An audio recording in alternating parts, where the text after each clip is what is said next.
and welcome back to another video. Today I will be discussing sigil magic from the very basics all the way through to some quite advanced techniques. We're going to start out very simple and get progressively more advanced as we move along. So let's first talk about what sigil magic is and then get a good idea of how to make it work for you. Sigil magic is creating a magical symbol, a personal magical symbol. Now, symbols are everywhere in magic. Not only are they everywhere in all kinds of magical practices, symbols, magical looking symbols are one of the first things you think of when you think about magic, like in the Dungeons and Dragons sense, in the Lord of the Rings, the sense, the writing on the one ring. Magical symbols are extremely cool, and we love them because they evoke a sense of wonder in your imagination, and they really get your sense of magic going. And that's really, really crucial to making magic work, because that excitement that they generate, that wonder, that really adds to the effectiveness of your magic. So when we create a magical symbol, a sigil, what we're doing is taking an idea and then abstracting it into a symbol that represents that idea. Now, again, you encounter these every single day. Every brand that you like, every clothing brand that you're into, every restaurant that you like, they all have a logo or a symbol that represents the idea of that brand. So you can see how powerful they are right there. That's why whenever you drive by a certain restaurant, you're like, oh man, I really want some French fries. Because you saw that logo and it immediately gave you a sense of, oh yeah, I want that thing. So when you create your own magical sigils, you're going to create the same effect, but now that effect will be of your own design. Sigils are subliminal messages that generate a desired result in the person who sees them. So when you create your own magical sigils and symbols, they're going to generate your desired effect, the things that you want in your life other than what those corporations want you to buy. So why is a symbol more powerful than words? Because symbols speak to your subconscious mind. Your subconscious mind is vastly more powerful than your conscious thinking mind, but you don't have direct access to it. Subconscious mind speaks the language of symbols and feelings and music and colors and sound. The thinking mind thinks in words.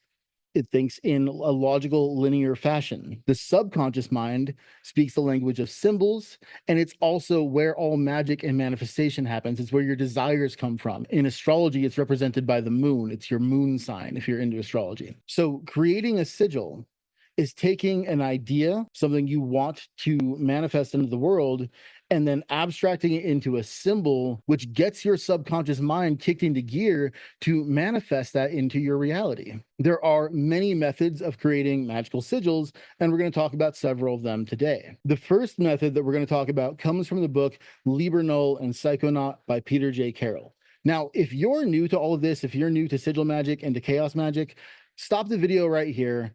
Go order Liber Null and Psychonaut and read it. It is the definitive work on sigil magic and chaos magic, if such a thing exists.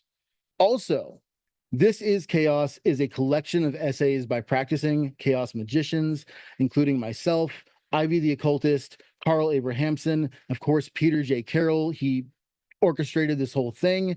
It's got artwork by Hagen von Tullian, essays from a number of other authors. It's incredibly cool, and I am so deeply proud and honored to have been a part of that. So you can pre-order your copy now. Links will be in the description. Okay, so this first method of creating a sigil comes right out of Liber Null and Psychonaut. What we're going to do is take a statement of intent, and that statement should be placed in the future as though it's already happened. So I am statements or I have rather than I want or someday, right? Don't place it in the future. You want to place it in the now so that when it gets to the subconscious mind kicks into gear in order to catch up with the reality that you are trying to create. All right, so for the purposes of this video and for demonstration, we're going to use the statement, I am wealthy, because who doesn't want to be wealthy? So our statement is, I am wealthy. Using the most common method for creating a sigil, what we're going to do now is remove the vowels and repeating letters from that statement and reduce it down to its essence. Once we've reduced it down to its essence, we're going to take those remaining letters and we're going to mash them together in an interesting way to create one symbol that represents that desire.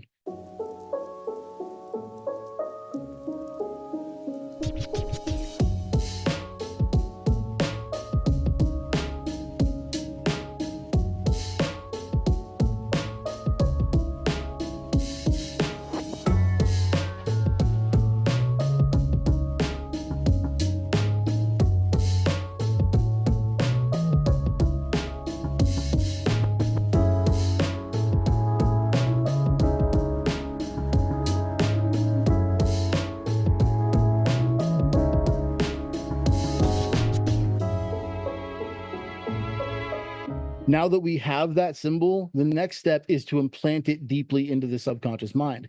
There are a number of ways to do this. You can do it through meditation. You can do it through sex magic and orgasm. You can do it through the creative process, which is personally what I prefer. This is different for every person. You got to find what works for you. Some people say take your sigil and put it somewhere in your house where you'll see it, but you won't really consciously notice it. That way it bypasses the conscious mind, gets right into the subconscious, kind of the way corporate logos work. Some people say put it in a jar and bury it under a full moon on the equinox. Like, it doesn't matter. What matters is that it works for you, that it's the thing that really feels right to you. What feels right to me is the creative process. And this is going to take, I've heard a lot of people talk about before, so I want to take a moment to talk about it here. If you're a very creative person, if you're an ADHD person like me, then the actual process of creating the sigil becomes very important to you, and you want to create something that's very aesthetically pleasing to you. Some chaos magicians will tell you that the process of creating the sigil is irrelevant and it doesn't matter how they end up looking at the end, but I know this isn't true. One of the number one things my students say to me is, I love this type of magic. It's so cool, but I don't like the way my sigils look at the end. And that right there, that if you look at your sigil and you're like, I don't like the way it looks, I'm not happy with it, that's going to have an effect on your magic, obviously.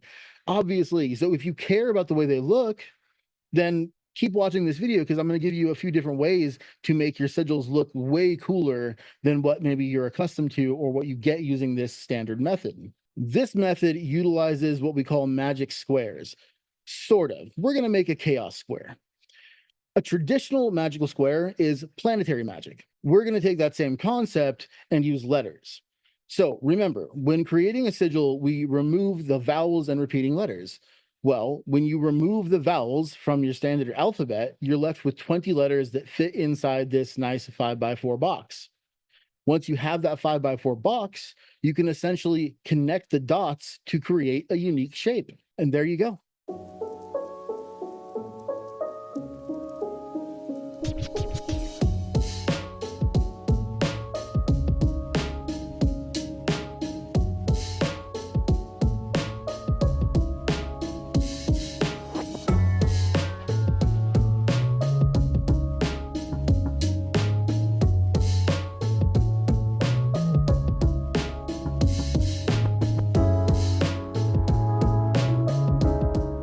Okay, the next technique that I'm going to talk about creates very, very, very cool looking sigils, and I use this method all the time. This is the cipher method. So for the cipher method, what you're going to do is actually create your own alphabet. You're going to create a unique symbol to represent each letter in the English alphabet. And when you do this, not only do you get a very cool way of making sigils, you get an entirely new written language that you can use to write spells. Don't even get me started on how many cool things you can do with this.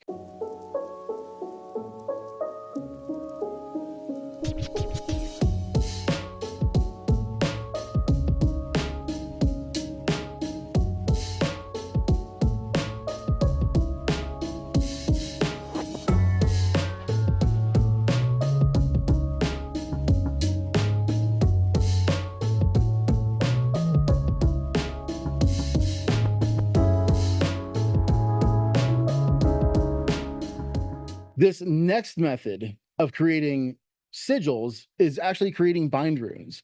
You may already be familiar with runes and bind runes, but I want to talk about them here because they're so incredibly powerful. And you may be asking yourself, well, are runes really chaos magic? Yes, and I'll explain why. We don't have any actual historical evidence that the runes were ever used for magic or divination, and yet that is primarily how they're used in terms of magic today. They're very, very popular. So at very least, in that sense, runes are chaos magic adjacent, even though the runes are, of course, thousands of years old, whereas chaos magic was invented in the 1970s. The ideas are highly compatible. What you're not going to do, don't do this. This is just my advice, my opinion. Don't just take the corresponding letters and combine them from the runic alphabet. What you want to do is learn the runic alphabet, because like all magical languages, runes, cuneiform, Hebrew, so on and so forth, all magical languages, they're not just letters to form words. Each rune has a deeper meaning, a mythology, and oftentimes a deity associated with it. So taking the time to learn those is very important. Rather than using a statement of intent to create our bind rune, we're going to learn the meanings of the runes and then use the appropriate runes to create a bind rune that is representative of the same idea. So the idea is I am wealthy, right? So what we're going to do is take the runes Fehu, Uruz, Othala, and Sowilo. Those are the runes that I've chosen. Fehu is the rune of wealth. Uruz is the rune of power. Othala is home and family, and Sowilo is the sun or light. And we're going to combine those into our bind rune.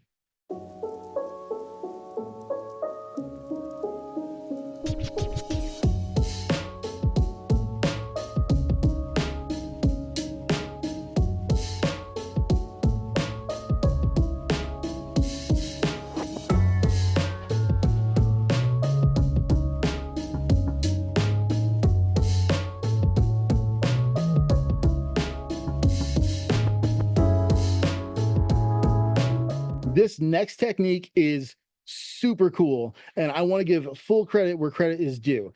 This technique, called the link sigil or the linking sigil, also known as Ellis, because it's made from the letters L and S, was created by a group called Domus Chaotica Domus Chaotica Marauder Underground, or DKMU for short. The DKMU came up with a linking sigil in the early 2000s, and it's just an amazing idea. Here's how it works.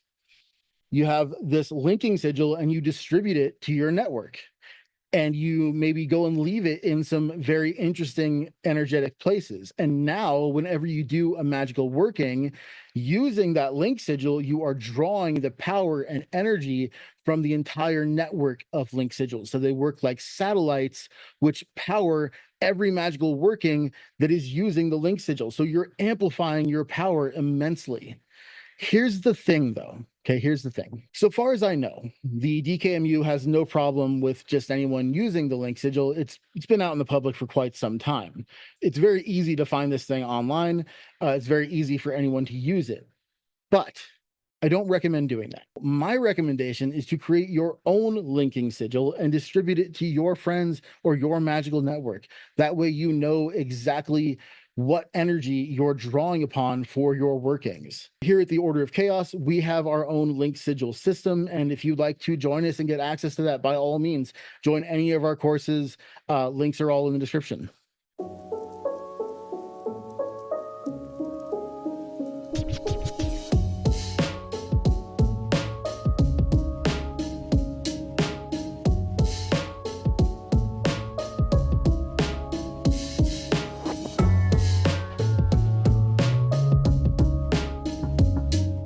So the link sigil is a way of amplifying the power of your magical workings using a system of satellites. Okay, so the last technique that I'm going to discuss today is incorporating sacred geometry into your sigils. And I do this for one very specific reason. I do this when I'm creating a servitor spirit. A servitor spirit, in case you don't know, is a thought-formed spirit that you create and you assign a particular function to. You create the servitor through your imagination, through psychic energy, and through creating a structure and a sigil to represent that spirit and its functions. This is essentially the adult version of creating an imaginary friend. You can create servitors to help you with all kinds of things, and they are very, very effective. Now, why incorporate sacred geometry into the servitor spirit's sigil? If you haven't seen my video on the pentagram, I highly recommend you go check that out. A pentagram is far more than just a very cool shape that you see very frequently in magical circles. A pentagram is a representation of a mathematical concept known as phi, or the golden ratio, 1 to 1.618. And this ratio is found everywhere in life, including you and fish and birds and grass and frogs, etc., etc., etc. So when I'm creating a servitor spirit and I want to imbue it with life, I'm going to use a representation of the golden ratio. And you can do that with either a pentagram or a spiral. Either is fine. So by incorporating that symbolic representation of life into the sigil, I'm giving life to my servitor spirit.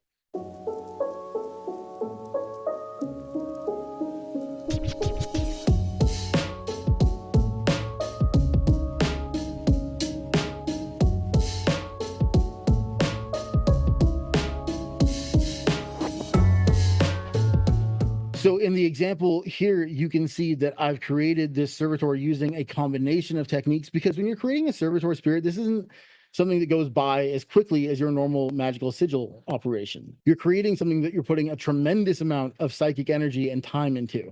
So in the example, you can see I've got a pentagram combined with a few other methods, and I've got runes describing the function of the servitor.